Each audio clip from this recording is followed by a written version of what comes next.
The Ballad of Gatito Negro, Episode 13, Cloudy with a Chance of Rain. Welcome, loyal readers, to another episode of our story. And we don't plan to disappoint you, but some things taste better with time. A true mastermind can't help but revel behind his face at the chain reactions that his actions may cause, but everything's calculated. I digress. If you're up for a quick hit of dopamine, then I'd say get ready. Grab your wine and crackers. Let's jump in.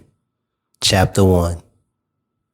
As Doug and Pete hold their guns to a visibly frightened Omar, Doug holsters his weapon and aggressively pushes Omar against the wall and begins to frisk him.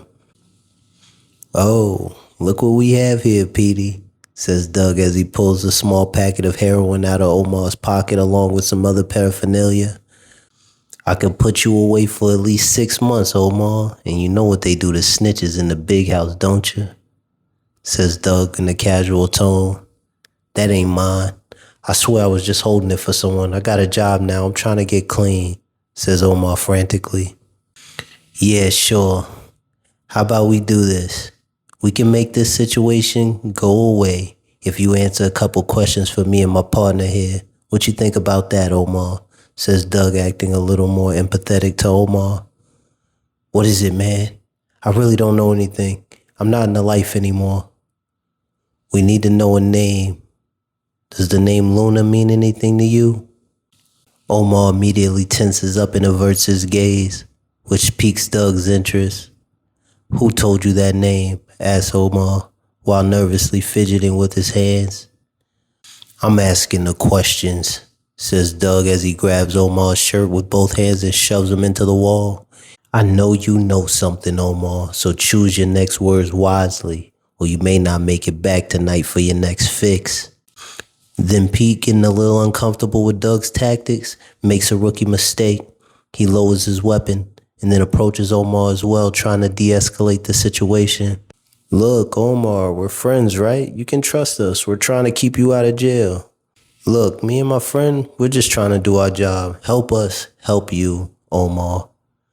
If I tell you, I'm dead anyways. Luna will know it was me. I just want to put this part of my life behind me, okay?" "You can. We just need you to testify. We'll get you help, Omar," says Pete as he steps a little too close to the man. And then suddenly, Omar throws a well-timed jab at Pete, hits him square in the nose. Pete drops his gun and the two men begin tussling for the gun. "Doug, help," yells Pete. "He's going for my gun." Doug stands there smiling. He does nothing to help Pete. And after a few long moments, tussling on the wet pavement, bam! The gun goes off and Omar slumps over on top of Pete with a gunshot wound to the neck. "Fuck, Doug. Why didn't you help? He didn't have to die," Pete says frantically. "Veronica's gonna bench us for this. It's my first day. How am I gonna pay my bills with this on my jacket?" Doug walks over to Pete clapping. "Congratulations, Petey. You're a man now. You popped your cherry." Pete gets up and wipes Omar's blood off his hands and face and nurses his bloody nose. "Oh, God. What am I going to tell my wife? What am I going to tell Veronica?" "You ask a lot of questions, Petey," says Doug with a smirk, "but I'll answer this one for you. You tell them nothing about it. We weren't even here, Petey. Now let's go, partner." End of chapter 1. Chapter 2. It's Saturday, and Jenny just rolled out of bed, and she's happy to see Romeo crawling around the floor. He's gotten a lot bigger in the past few weeks since she's owned him.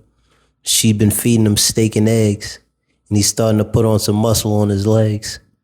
But he still has to wear a diaper, because he's prone to having accidents around the house. And as she finishes changing his diaper, there's a knock on her bedroom door. She goes quickly to answer it, and to her surprise, no one. It's just her camera and an envelope. She quickly grabs it and begins to look over the photos and begins to smile. "Oh, now who's the freak hero?" She says this to herself while giggling just a little too long for comfort. She hides the photos in her closet under some books, picks Romeo up, and begins to twirl around the room with him in her arms.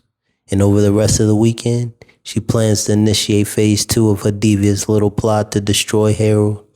She speaks to Caitlin a couple times. They get a lot closer. And as they're bonding over their trauma, she realizes she hadn't seen Jerry in a couple days. The morning of school, Jerry shows up bright and early. Looks like a new man, freshly tailored suit and a nice shave. You look happy, Jerry. I guess you had a good weekend, says Jenny as he opens the door for her and she gets into the car and heads to school. Jerry is smiling happily as he drives but doesn't say a word to Jenny about what transpired on his outing this weekend. Jenny assumed he was happy to not be working there for his dad. Little did she know, Jerry was high and still running off adrenaline from what transpired this weekend. He finally found something he was good at, but his was a very, very twisted form of passion. Anyways, Jenny gets to school and sees the little boy she bumped into the other day walking all alone on the sidewalk. He was deep in thought and walking kind of slow. And as he was just outside the school entrance, she walks up to him and puts her hand on his head. Hey, Christian, if you keep thinking so hard, you'll go bald early like my dad, she says with a chuckle. Gato smiled and said, Hey, Jenny, yeah, you're right. I'm not ready to go bald just yet. And then, just as she's about to ask him a question, Caitlin walks up to Jenny with her little brother, a small plump ginger boy with glasses and freckles. Hey, Jenny, we need to talk. It's really important, says Caitlin as she turns to her little brother and tells him, Hey, Alan, I'll meet you right here after school. I can't walk you to class today. She says this as she grabs Jenny's arm and pulls her back to the courtyard, leaving Gato and little Alan alone together. What's up, Caitlin? Everything okay? Asked Jenny. Well, a little better than okay, I guess, says Caitlin, curling her hair as this is her nervous habit. Mr. Lyman, he just got arrested, says Caitlin blatantly. For what? Asked Jenny with raised eyebrows and a shocked expression. Murder, said Caitlin. End of episode 13.